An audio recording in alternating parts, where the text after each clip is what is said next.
주님의 약속을 기다리면서 오늘도 말씀을 상고하시는 성도 여러분, 복음과 율법을 방문하신 것을 환영합니다. 이 시간 509번째 설교 시간으로 또한 외인에게서도 선한 증거를 얻은 자라야 할지니 라고 하는 이 말씀을 가지고 여러분들에게 말씀을 전하고자 합니다. 이 시간을 통해서 들으시는 성도님들 영혼 구원에 이르는 지혜로운 시간이 되기를 간절히 사모합니다. 그리고 종교에 매여서 무거운 짐을 지고 수고에 연일 참여하지 마시고 바른 복음으로 돌아와 믿음으로써 여러분 구원에 이르는 지혜로운 하나님의 아들들이 되기를 간절히 소원하면서 오늘 말씀을 전하고자 합니다. 디모데전서 3장 1절에서 7절입니다. 미쁘다 이 말이여, 사람이 감독의 직분을 얻으려 하면 선한 일을 사모한다 함이로다. 그러므로 감독은 책망할 것이 없으며 한 아내의 남편이 되며 절제하며 근신하며 아담하며 나그네를 대접하며 가르치기를 잘하며 술을 즐기지 아니하며 구타하지 아니하며 오직 관용하며 다투지 아니하며 돈을 사랑하지 아니하며 자기 집을 잘 다스리는 자녀들로 모든 단정함으로 복종케 하는 자라야 할지며, 사람이 자기 집을 다스릴 줄 알지 못하면 어찌 하나님의 교회를 돌아보리요.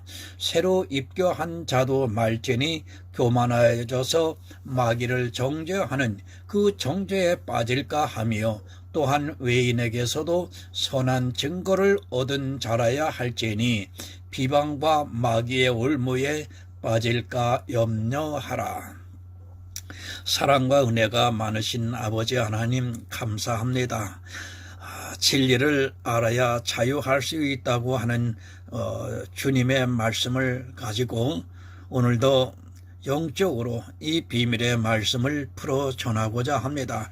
특별히 하나님이 세우신 교회를 다스리는 감독자, 지도자들에게 그 자격에 대해서 말씀하고 계시는 것을 하나님 이 시대 많은 사람들이 이 말씀을 상고하고 있지만 이 말씀을 육체적으로 문자적으로 적용을 하는 데 있어서 모두가 종교 놀이에 빠지고 말았습니다.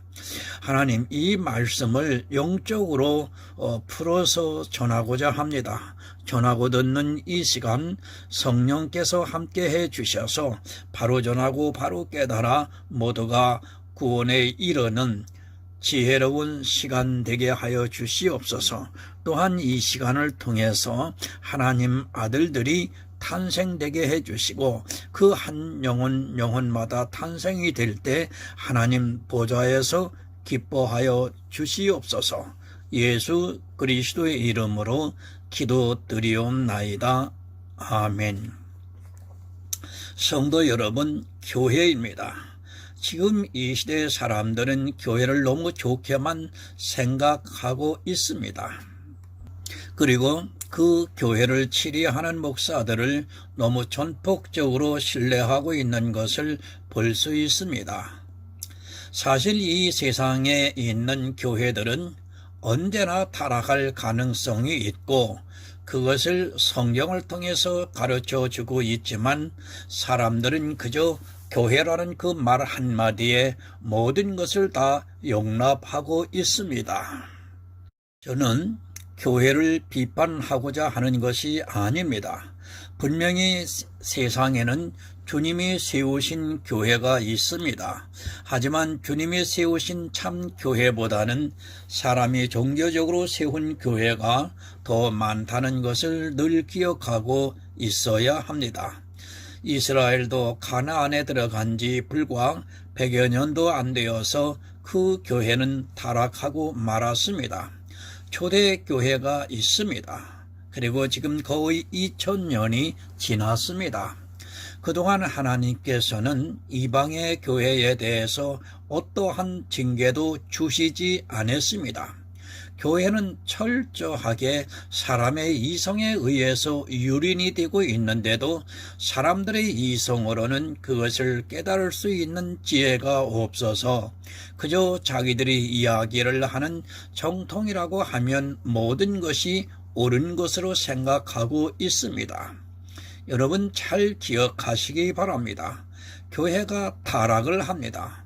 그러면 그 안에 있는 모든 사람은 다 사망을 당한다는 것을 기억하시기 바랍니다.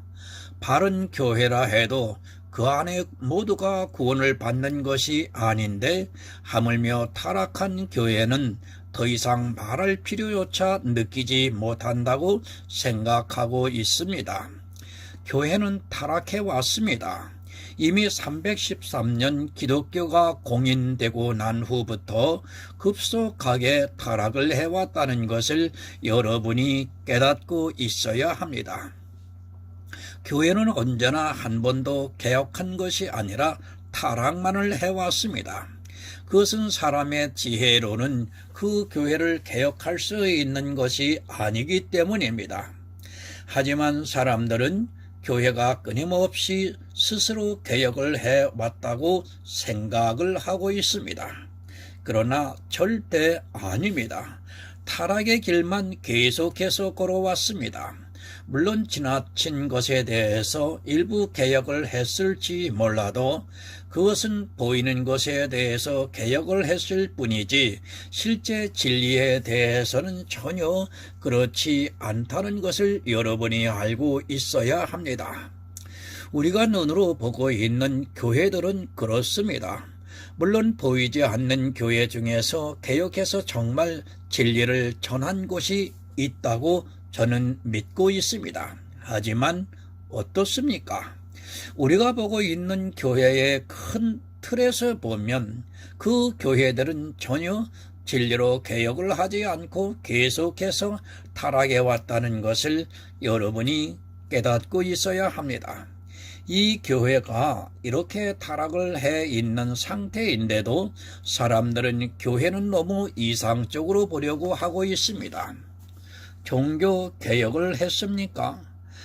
그것은 말 그대로 종교 개혁입니다. 종교화되어 버린 교회를 자기들이 이성에 맞게 개혁을 한 것이지 그들이 진리를 따라갔다고 생각하지 마시기 바랍니다. 종교 개혁은 있었으나 하나님께로 돌아가는 개혁은 있지 않았다는 것을 깨달아야 합니다. 그런 종교 개혁은 아무리 많이 해도 소용이 없다는 것을 깨달아야 합니다. 속된 말이 있습니다. 걸레를 빤다고 행주가 되겠느냐는 말이 있습니다. 종교는 아무리 개혁을 한다 해도 그것은 종교일 수밖에 없습니다. 하지만 사람들은 그 걸레를 빤 것으로 마치 깨끗해진 것으로 오해를 하고 있습니다. 종교 개혁은 있었지만 하나님께로 돌아가는 진정한 신앙의 전환점은 없었다는 것을 여러분이 이해를 하고 있어야 합니다. 프로테스탄트 교회입니다. 그 교회들이 중세 천주교를 개혁했습니다. 그것은 한마디로 종교가 종교를 개혁한 것입니다. 그런 개혁으로는 절대로 진리에 갈 수 없다는 것을 여러분들이 깨닫고 있습니다. 조금 바꾸는 그것으로 절대로 성도가 될 수 없고 그 안에 있는 사람들이 구원을 받을 수 없습니다. 천주교가 있습니다. 그리고 장로교가 탄생했습니다. 루터교도 그렇고 감리교도 그렇고 그 후에 성결교, 침례교 등 많은 종교들이 탄생이 되었습니다. 그것은 주님이 세우신 교회가 아니라 그저 종교라는 것을 여러분이 깨달아야 합니다. 사람의 이성으로 인위적으로 종교 개혁을 했을 뿐이지 정말 그들이 하나님의 능력으로 했는가 하는 문제에 대해서는 전혀 그렇지 않다는 것을 말씀드립니다. 종교와 교회를 여러분 잘 분별하시기 바랍니다. 종교에는 법이 있고 교회에는 법이 없습니다. 제가 성경의 기본 교리 자체를 무시하는 것이 절대로 아닙니다. 분명히 우리는 예수 그리스도의 기초 위에 세워진 교회에서 교제해야 합니다. 하지만 그 바른 교리가 있는 교회가 거의 없다는 것이 사실이고, 실제는 교회가 다 법에 의해서 귀속이 되어 있습니다. 다 법이 있습니다. 그 법이 있다는 자체가 이미 그것은 교회가 아니라 종교라는 것을 스스로 나타내고 있다는 것을 깨달아야 합니다. 성경에 어느 교회가 법을 만들었습니까? 이미 성경 그 자체로 모든 것을 알 수 있습니다. 굳이 법이 없어도 교회는 진리를 따라 행할 수 있습니다. 하지만 종교가 되어버린 교회는 먼저 그들이 하는 일이 무엇인가 하면 바로 법을 만들고 있다는 것입니다. 누가 그렇게 합니까? 바로 목사입니다. 예전에는 장로라고도 하고 감독이라고도 했습니다. 그런 사람들이 니골라당이 되어서 자기가 교회를 치리하려고 하다 보니까 법을 만들어 놓고 있습니다. 장로나 감독이 타락하면 가장 먼저 만드는 것이 바로 교회의 법입니다. 디모데전서에서도 감독에 대해서 말씀을 하고 있는데, 이런 모든 것을 법으로 만들고 있는 것이 바로 종교라고 보면 여러분 맞습니다.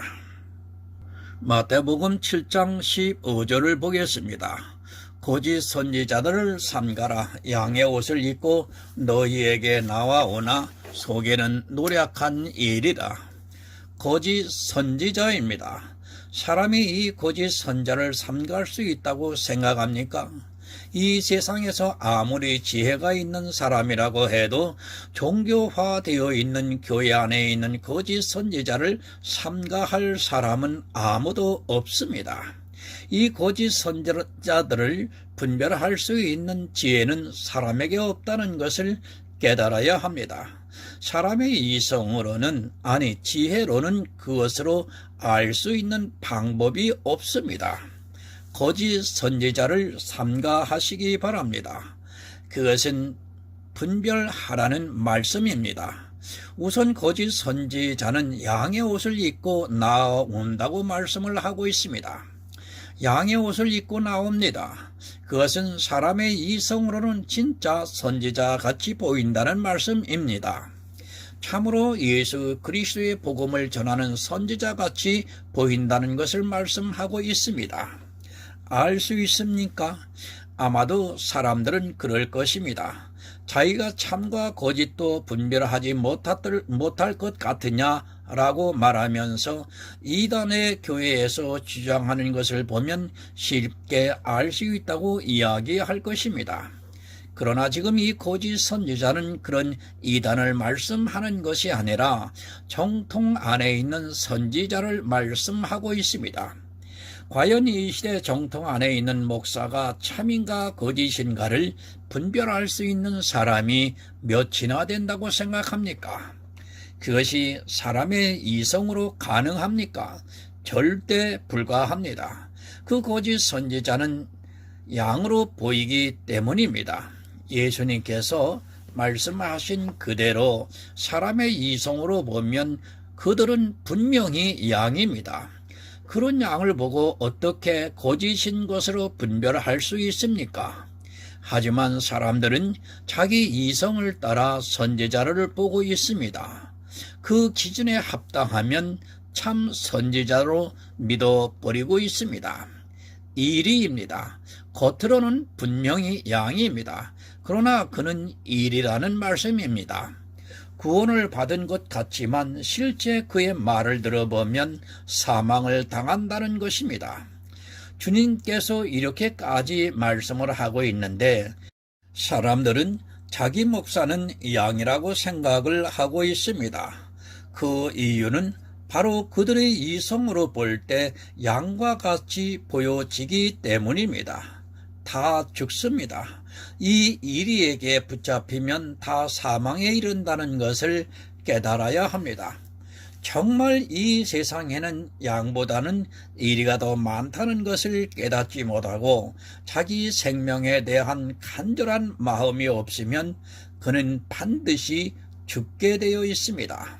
교회에 나와 있는 사람 중에 몇이나 구원을 받는다고 생각합니까? 종교화되어 있는 교회에서는 없다고 저는 말씀을 드립니다. 그 교회 안에서는 어느 누구도 구원을 받을 수 없습니다. 누가 종교로 만들고 있습니까? 바로 일입니다. 거짓 선지자들은 교회를 종교로 만들어버리고 있습니다. 하지만 사람들은 그 종교 안에 들어가 있으면서도 그것을 교회라고 하면 교회라고 믿어버리고 있습니다. 거대한 종교는 이미 사람들의 이성을 마비시켜 놓고 있다는 것을 여러분이 깨달아야 합니다. 그들이 교회라고 하면 사람들은 그것을 교회로 생각하고 있습니다. 잘 생각하시기 바랍니다. 제가 교회를 비판한다고 생각하지 마시기 바랍니다. 이런 설교를 보면서 오해를 하지 마시기 바랍니다. 누가 교회에 대해서 칭찬을 했는가를 성경을 보면서 냉정하게 생각하시기 바랍니다.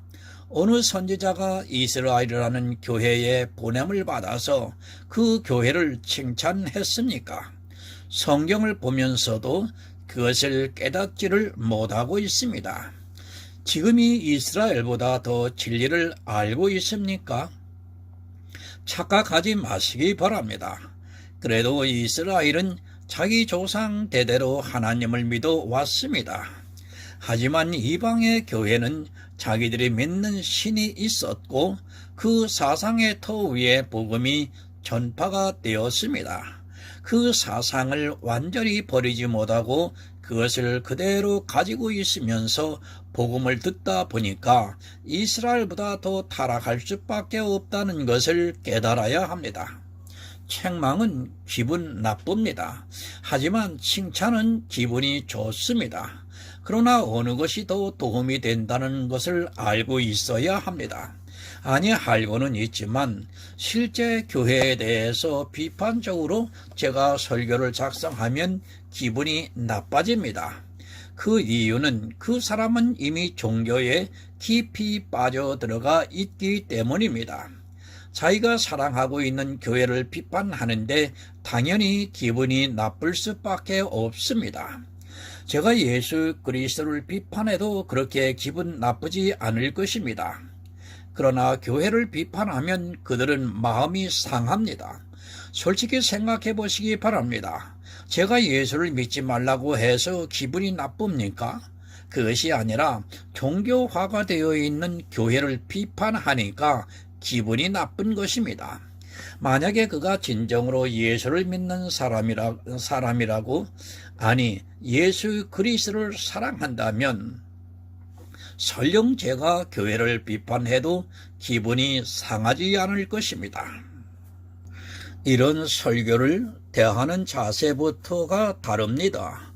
예수를 믿는 성도라면 교회가 그럴 수도 있겠구나 라고 생각하지만 교회를 사랑하는 사람들은 교회를 어떻게 비판을 하느냐고 하면서 분을 참지 못하고 있습니다. 자기에게 교회라는 종교가 우상이 되어 있다는 것을 스스로 증거하고 있지만 깨닫지를 못하고 있습니다. 목사입니다. 그들이 잘못 배우면 교회는 그냥 타락합니다. 그러나 불행하게도 이 시대의 신학이라고 하는 학교들이 말 그대로 이 세상의 신학을 가르치고 있습니다. 그런 사람들이 양의 옷을 입고 나와서 교회를 타락시키고 있습니다. 무엇으로 타락을 시키고 있는가 하면 이 세상의 이성에 좋게 생각되는 것으로 교회를 타락시키고 있습니다. 목사가 참이어야 합니다. 그래도 그 안에 있는 사람이 구원을 받을까 말까 합니다. 하물며 목사가 참이 아니면 그 안에 있는 모든 사람은 다 죽게 되어 있습니다. 그것을 바로 알고 정말 내가 보고 있는 목사가 참인가 거짓인가를 분별하여 자기 생명을 지키는 성도가 되시기를 바랍니다. 이제 본문 1절을 보겠습니다. 미쁘다 이 말이요 사람이 감독의 직분을 얻으려 하면 선한 일을 사모한다 함이로다. 새 번역을 보겠습니다. 이 말은 옳습니다. 어떤 사람이 감독의 직분을 맡고 싶어 하면 그는 훌륭한 일을 바란다고 하겠습니다. 미쁘다 이 말이요 옳다는 말씀입니다. 사람이 감독의 직분을 맡고 싶어 하는 것은 미쁜 일이라는 말씀입니다. 사람이 교회에 나옵니다. 그래서 복음을 듣다 보면 자기도 감독이 되고 싶어 합니다. 이 시대는 신학이라는 공부를 하고 노회라는 곳에서 안수를 받아서 이 감독을 하고 있습니다. 그러나 초대교회는 전혀 달랐다는 것을 아시기 바랍니다. 신학이 있었습니까? 그 당시에는 예수를 믿는 사람들이 심한 박해를 받았습니다. 그러다 보니까 지금과 같은 그런 신학교는 생각도 못하는 시대였습니다. 교회도 거의 모습을 감추고 세상 사람들이 모르게 조용히 예배하고 했는데 신학을 공부한다는 것은 꿈에도 생각 못할 일이라는 것을 아시기 바랍니다. 제가 신학을 반대하는 것이 아닙니다. 물론 신학이 있으면 좋습니다. 그러나 그 신학이 종교화가 되어서 초등학문을 가르치고 있다면 그러한 신학은 하나님의 입장에서는 필요악이라는 것을 여러분이 먼저 깨닫고 있어야 합니다. 그런 신학에서 그가 아무리 공부를 마친다 해도 별 의미가 없습니다.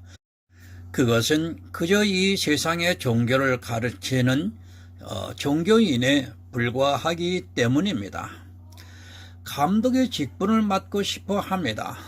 지금으로 말을 하면 목사가 되고 싶어 한다는 뜻입니다.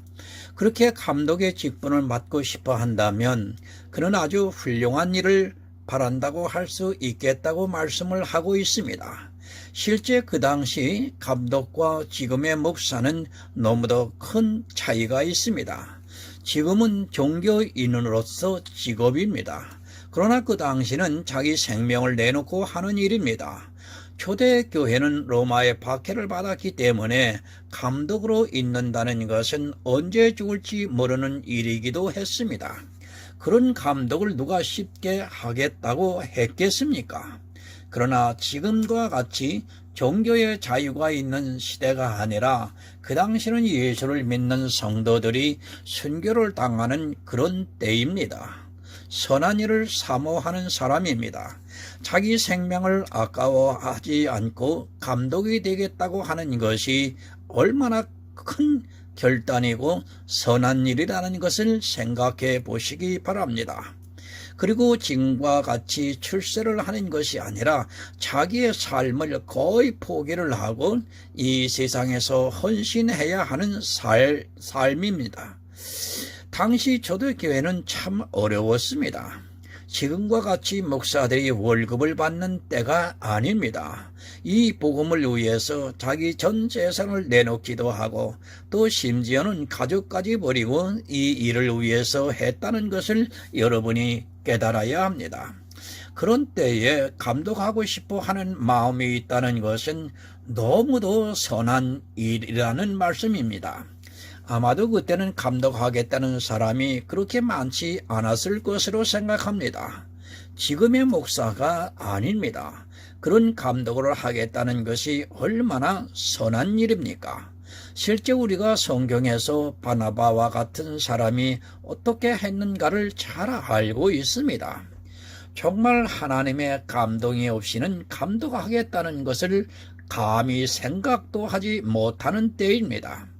사람의 이성이 아닌 오직 성령의 감동으로 이 감독을 하겠다고 했는데 그 일을 하겠다는 그들이 미쁘다는 말씀입니다. 2절을 보겠습니다.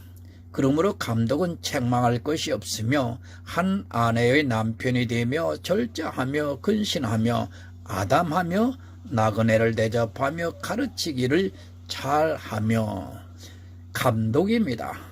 누가 감독이 되어야 하는가를 사도 바울이 디모데에게 서신을 보내서 가르쳐주고 있습니다.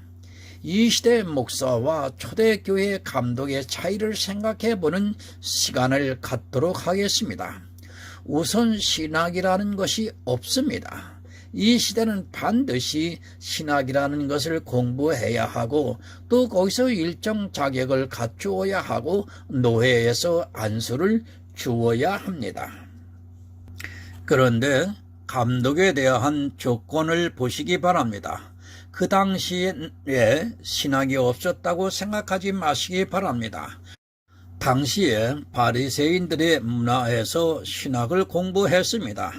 그러나 예수 그리스도를 믿는 성도들은 신학이라는 것을 만들어서 공부할 수 없었고 단지 사도들이 가르침을 받는 자들을 분별해서 감독으로 안수했던 것으로 성경에 기록이 되어 있다는 것을 알 수 있습니다. 이제부터 우리는 감독이 누가 되어야 하는가를 알아보겠습니다. 책망할 것이 없어야 합니다. 인생은 어느 누구도 육적으로 책망할 것이 없는 사람이 없습니다. 이 책망은 영적인 문제입니다. 이런 문제를 육적으로 보고 있는 사람은 정말로 성경을 모르는 사람입니다.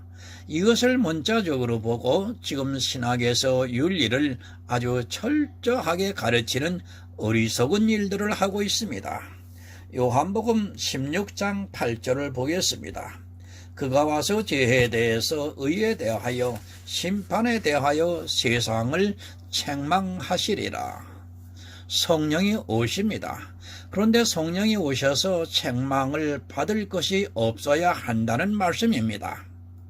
그러니까 감독이 되려면 성령의 책망을 받아서는 안 된다는 말씀입니다. 그가 와서 죄에 대해서 의에 대해서 심판에 대해서 책망을 하신다고 말씀을 하고 있습니다. 성령이 오셔서 책망하시는 것을 받고 있는 사람이라면 감독으로서 자격이 없는 사람이라는 말씀입니다. 죄를 알아야 합니다. 죄는 저희가 나를 믿지 않는 것이 죄라는 말씀입니다. 그리고 의는 주님이 아버지께로 올라가신 것이 의라는 말씀이고 심판이라는 말씀은 이 세상 임금 사단이 심판을 받은 것이 심판이라는 말씀입니다. 그런데 이 시대 목사들 중에 이것을 아는 사람이 너무도 없습니다. 이것도 모르면서 감독을 하는 것은 감독의 자격이 없는 것입니다. 죄가 무엇입니까? 이 세상에 율법적으로 짓는 것을 죄라고 해서는 안 됩니다. 그것을 죄라고 회개를 하라고 하는 사람은 감독으로서 자격이 없는 사람입니다. 또 의롭게 살라고 하는 사람 또한 감독의 자격이 없습니다. 의는 주님이 하늘에 올라가신 것이 의입니다.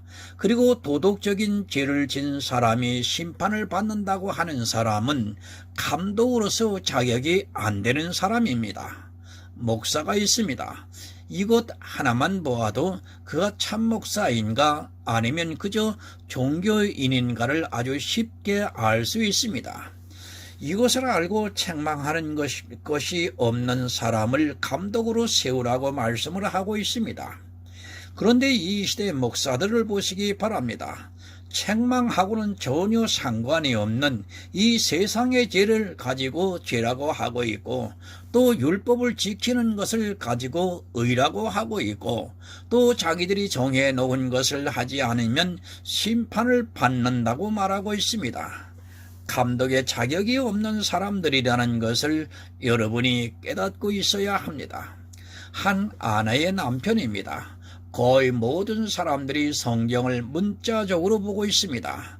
아내라고 하니까 정말 생리적인 아내로 생각을 하고 있습니다. 사실 사도 바울도 아내가 없었습니다.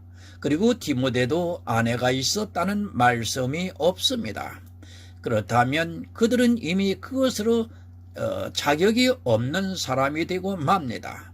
그래서 이 시대에 어떻게 합니까? 목사 안수를 할 때 결혼 여부를 따지고 있는 어리석은 일들을 하고 있습니다.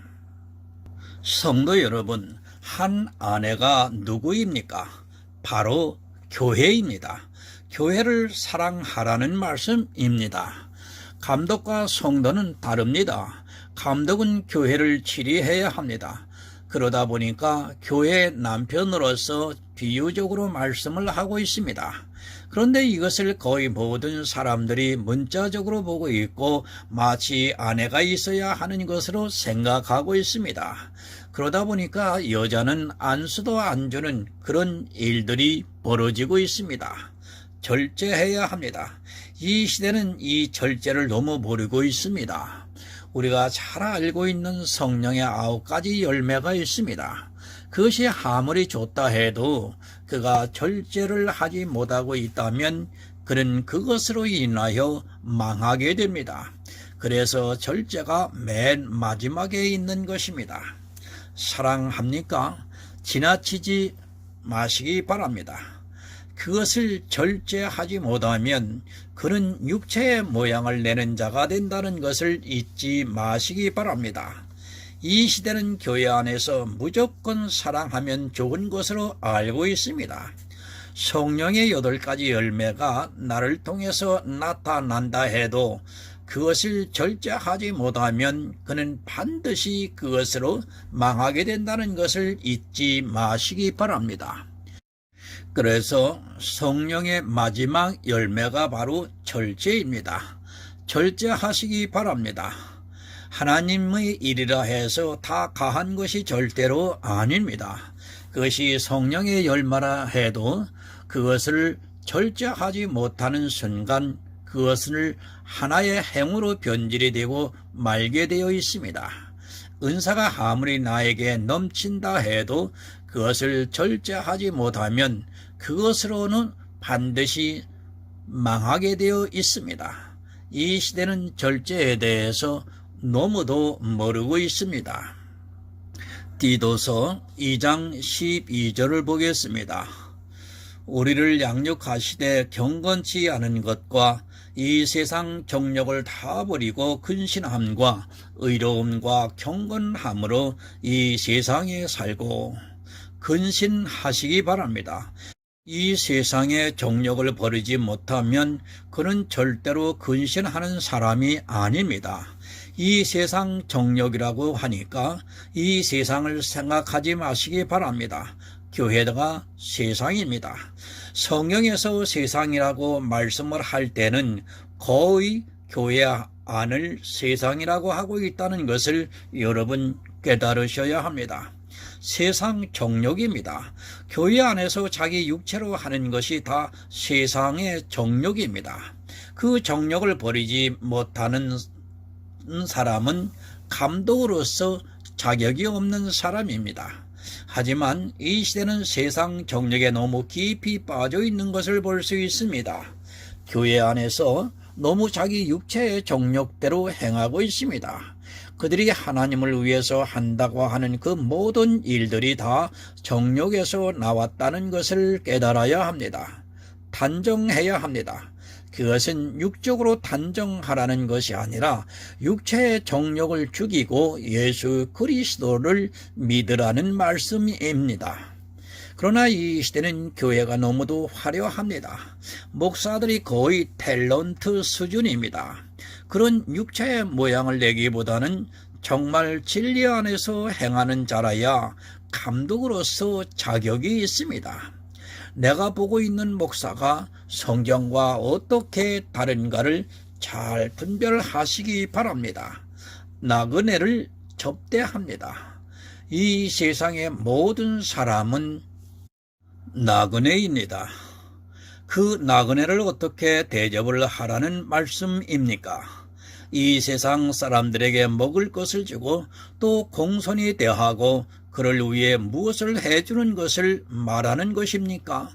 그것이 아니라 나그네를 대접해서 그가 천국에 들어갈 수 있게 해주라는 말씀입니다. 나그네에게 양식을 주어야 합니다. 그것은 생명의 양식입니다. 그저 예수 믿으라는 종교적인 가문이설이 아니라 그가 천국에 들어갈 수 있게 대접을 해주라는 말씀입니다. 감독은 정말 나그네를 잘 대접을 해야 합니다. 하지만 이 시대는 산과 바다를 두루다니며 교인 하나를 만나면 배나 지옥 자식이 되게 만들고 있습니다. 나그네를 대접하여 그가 생명을 양식을 배불리 먹게 해야 하는데 교회에 끌어들여서 율법주의자로 만들고 있습니다. 율법을 가르치고 있습니다. 그것은 나그네를 대접하는 것이 아니라 배나 지옥 자식 되게 만들고 있다는 것입니다. 정말 이 문제를 바로 알지 못하면 그 안에 있는 모든 사람이 다 죽습니다.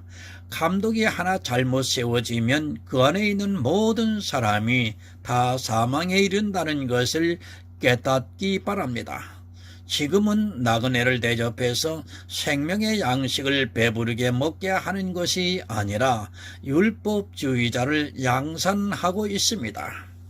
사도행전 5장 42절을 보겠습니다. 저희가 날마다 성전에 있든지 집에 있든지 예수는 그리스도라 가르치기와 전도하기를 쉬지 아니하니라. 가르치기를 잘 하시기 바랍니다. 예수를 그리스도라 가르치기를 잘 해야 합니다. 그러나 이 시대는 사망에 이르는 율법을 아주 잘 가르치고 있는데 예수에 대해서는 전혀 가르치지 않고 있습니다. 그저 입에 바른 말로 예수를 믿으면 구원을 받는다는 것을 말하고 있습니다. 그 정도는 불교에 있는 스님이 성경을 보고도 가르칠 수 있는 것임을 바로 깨달아야 합니다. 예수입니다. 성경에서 예수에 대해서 가르치기를 잘 해야 합니다. 예수를 잘 가르치지 못하면 그는 감독으로서 자격이 없습니다. 제가 이 말씀을 써도 아마 자기 목사는 예수를 믿으라고 한다고 거의 다 그렇게 생각하고 있을 것입니다. 율법이나 은사나 행위에 대해서 하라고 하고 있다면 그는 예수를 가르치지 않고 있는 사람이라는 것을 여러분 깨달으시기 바랍니다. 본문 3절을 봅니다. 술을 즐기지 아니하며 구타하지 아니하며 오직 관용하며 다투지 아니하며 돈을 사랑치 아니하며. 술을 즐기지 않습니다. 감독이 무슨 술을 마십니까? 바로 율법의 술을 마시고 있습니다. 이 시대는 술을 너무 많이 즐기고 있습니다. 교회 안에서 지키고 있는 율법이 너무 많이 있습니다. 사실 율법을 지키고 있으면서도 그것이 율법이라는 것조차 목사까지도 모르고 있는데 교인들은 말을 해서 못하겠습니까? 술을 먹으면 안 됩니다. 정말 행위를 버리지 않으면 안 됩니다. 그러나 이 시대 목사들은 너무 행위에 대해서 강조를 하고 있습니다. 그것이 어떠한 결과를 가져오는 줄을 모르고 그저 행위에 빠져 있습니다. 아니 자기가 행위에 빠져 있으면서도 그것이 행위라는 것조차 모르고 있습니다. 지금 얼마나 술을 즐겨 먹고 있는 줄을 모르고 그저 술에 흠뻑 취해 있습니다. 구타하지 않습니다. 감독이 구타한다는 것이 있을 수 있습니까? 그런데 구타를 하고 있습니다. 무엇으로 구타합니까? 율법의 행위로 때리고 있습니다. 자기들이 만들어 놓은 율법을 지키지 않으면 안 된다고 하면서 구타를 하고 있습니다. 그렇게 말로 구타를 하면서 교인들을 때리고 있는데도 그것을 맞으면서도 오히려 은혜라고 말하고 있는 정말 안타까운 일들이 오늘날 교회 안에 있습니다. 오직 관용하고 다투지 않습니다. 정말 복음 안에서 살아가고 있습니다. 그리고 율법의 행위로 인하여 다투지 않습니다. 지금 이 시대에 자기들이 지키고 있는 율법의 행위를 가지고 얼마나 다투고 있습니까? 11조를 내야 한다, 주의를 지켜야 한다 하는 것으로 너무도 다투고 있습니다. 돈을 사랑합니다. 세상에 돈을 싫어하는 사람이 있습니까? 그런 돈이 아니라 자기의 의를 사랑하고 있다는 말씀입니다. 자기가 하나님을 위해서 한 행동을 너무도 사랑하고 있습니다. 그래서 간증합니다. 자기가 어떻게 하나님을 믿고 있는가를 간증하고 있습니다. 그런 간증은 거의 모두가 자기의 행위를 자랑하는 간증을 하고 있다는 말씀입니다. 자기의 의를 사랑합니다. 그러니까 자기가 목사라서 한 일에 대해서 사랑하고 있습니다. 그런 사람이 이 시대에 얼마나 많습니까? 거의 다라고 해야 합니다. 감독으로서는 자격이 없는 사람들이 이 시대에 목사를 하고 있고 그들로 인하여 교인들이 모두가 사망에 이르고 있지만 깨닫지를 못하고 있습니다. 본문 4절을 보겠습니다. 자기 집을 잘 다스려 자녀들로 모든 단정함으로 복종케 하는 자라야 할지며 사람이 자기 집을 다스릴 줄 알지 못하면 어찌 하나님의 교회를 돌아보리요. 자기 집을 잘 다스려야 합니다. 물론 다 영적인 의미가 있습니다. 자기 진짜 집도 말씀을 하고 있지만 교회 안에 있는 성도 모두를 말씀하고 있습니다. 사도 바울도 디모데나 디도에게 자녀라고 말씀을 하고 있습니다. 그렇게 자녀가 된 모든 사람이 단정함으로 복종하게 해야 하고 이렇게 복종하게 하지 못하면 어떻게 교회를 다스릴 수 있겠느냐고 말씀하고 있습니다. 에베소서 1장 22절을 보겠습니다. 또 만물을 그 발 아래 복종하게 하시고 그를 만물 위에 교회의 머리로 주셨느니라. 복음에 복종하게 해야 합니다. 정말 감독은 교회 안에 있는 모든 사람이 복음에 복종하게 해야 합니다. 그렇지 않으면 죽기 때문입니다. 자기 자녀들로 복음에 복종케 하지 못하면서 어떻게 하나님의 교회를 돌아볼 수 있겠느냐고 말씀을 하고 있습니다. 이 시대는 복음에 복종하는 것이 아니라 율법에 복종하게 만들고 있습니다. 복음입니다. 이 복음에 복종케 할 수 있는 자가 감독으로 자격이 있습니다. 복음에 복종을 하려면 반드시 그 역시도 복음에 복종하는 자라야 합니다. 그런 감독만이 교회를 돌아볼 수 있다는 말씀입니다. 하지만 이 시대는 복음에 복종하는 것이 아니라 거의 다 율법에 복종하고 있습니다. 참으로 안타까운 현실이 아닐 수 없습니다. 본문 6절입니다. 새로 입교한 자도 말지니 교만하여져서 마귀를 정죄하는 그 정죄에 빠질까 하며 감독의 자격입니다. 육적인 것이 아니라 다 영적인 의미가 있습니다. 하지만 이 시대는 이 자격을 갖추고 있는 감독이 거의 없습니다. 아니 이것과는 정반대로 하고 있으면서 교회 안에서 목사라고 하고 있습니다. 정말 감독의 자격을 바로 알지 못하면 죽습니다. 잘못하고 있는 감독에게서 어떻게 자기 영혼이 구원을 받을 수 있습니까? 새로 입교한 자도 안 됩니다. 이 시대 이 세상에 지적으로 뛰어난 사람이 있으면 그가 교회에 나오면 그가 아무것도 알지 못하는데도 가르치게 하고 있습니다. 그런 것이 얼마나 위험한가를 모르고 있습니다. 마귀는 그런 사람들이 알고 있는 이 세상의 이성을 이용해서 미혹에 빠지게 만들고 있습니다. 감독 잘 아시기 바랍니다. 내 교회 안에 목사의 자격입니다. 과연 이 시대에 이 자격을 갖추고 있는 목사가 몇이나 된다고 생각하십니까? 그들은 목사가 아니라 그저 종교인이라는 것을 깨달아야 합니다. 종교라는 곳에서 신학을 배워서 목사 안수를 받았습니다. 다만 그들이 필요에 의해서 예수 그리스도의 이름을 부르고 있을 뿐이지 실제 그들에게는 믿음이 없습니다. 거짓 선지자가 많습니다. 어느 정도로 많은가 하면 참 선지자를 찾기가 힘이 듭니다. 디모데전서를 통해서 목사를 바로 분별하는 성도가 되어서 자기 영혼이 미혹당하지 않게 하시기 바랍니다. 그런 성도가 되어서 주님께서 다시 오실 때 영접을 받아 천국에서 모든 축복을 누리시기를 예수 그리스도의 이름으로 부탁드립니다. 하나님 아버지 감사합니다.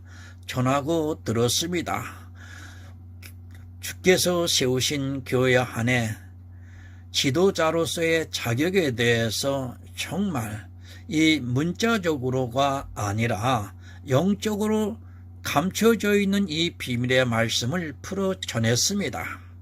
듣는 심령에 성령께서 감동케 해 주셔서 깨달아서 바른 지도자를 분별할 수 있는 정말 영적으로 지혜로운 하나님의 아들들이 탄생되게 하여 주시옵소서. 예수 그리스도의 이름으로 기도드리옵나이다. 아멘.